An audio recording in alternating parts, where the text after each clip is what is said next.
Hello friends, வணக்கம் and welcome to Gowri's கறி corner. நாம் இன்னைக்கு பார்க்க போகிற ரெசிபி ஒரு ஸ்வீட் பொட்டேட்டோ வச்சு காரமான ஒரு பேன் கேக். தேவையான பொருட்களை பார்த்துடலாமா? 1/4 கிலோ அளவு ஸ்வீட் பொட்டேட்டோவை ஆவியில் வேக வச்சு எடுத்துருக்கேன். ஒரு மீடியம் சைஸு கேரட்டை துருவி வச்சுருக்கேன். ஒரு மீடியம் சைஸ் வெங்காயத்தையும் சின்னதாக கட் பண்ணி வச்சுருக்கேன்.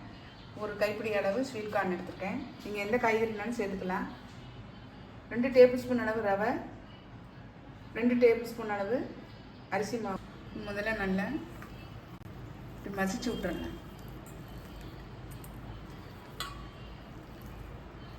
இது கூட அரிசி மாவு சேர்த்துடலாம். நல்லா மசிச்சு விட்டேன். இது கூட அரிசி மாவு, இது கூட இந்த 2 டேபிள் ஸ்பூன் ரவை, தேங்காய் துருவல், இது கூட சில்லி ஃப்ளேக்,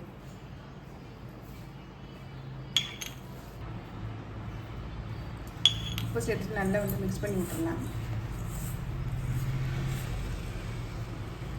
தேவையான அளவு தண்ணி விட்டு நல்லா இட்லி மாவு பதத்துக்கு கரைச்சிக்கலாம். நம்ம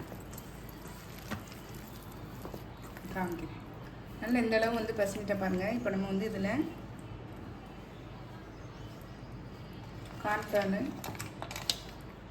கார்ன், ஸ்வீட் கார்ன்,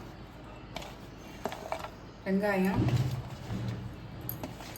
கேரட், வேறு என்ன காய்கறி வேணாலும் நீங்கள் சேர்த்துக்கலாம்.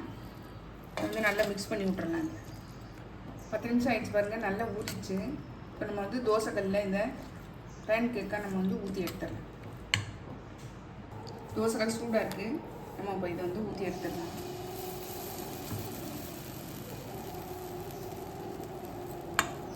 சுற்றி வரை எண்ணெய் விடனா விட்டுக்கலாம்.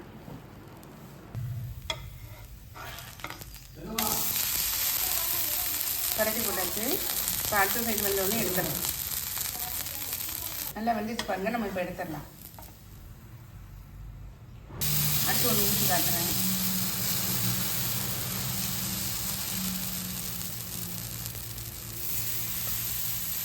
பெரிய தோசைக்கல்ல அது மாதிரி 1 2 சேர்த்தே ஊற்றி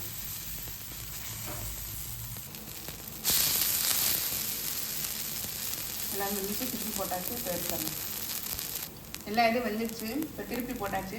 எண்ணெய் விடனா விட்டுக்கலாம், நெய் விடனாலும் விட்டுக்கலாம். வெந்த உடனே எடுத்துடலாம். நம்மளுடைய கார பேன் கேக் சூப்பராக ரெடி ஆயிடுச்சுங்க. டேஸ்ட்டு செம்மையாக இருக்குது. கண்டிப்பாக ட்ரை பண்ணி பாருங்கள். ஒருவேளை அது ஊற்றும்போது சரியாக வரலைன்னா கொஞ்சம் கான்ஃப்ளவரோ இல்லை அரிசி மாவும் சேர்த்துக்கோங்க. செம்மையாக இருக்கும். கண்டிப்பாக ட்ரை பண்ணி பார்த்து கமெண்ட்டில் சொல்லுங்கள். லைக் பண்ணுங்கள், ஷேர் பண்ணுங்கள், சப்ஸ்கிரைப் பண்ணுங்கள். பக்கத்தில் உள்ள பெல் ஐக்கானை கிளிக் பண்ணுங்கள். நாளைக்கு வேறு ரெசிபி உங்களுக்கு சந்திக்கிறேன். பை. தேங்க்யூ.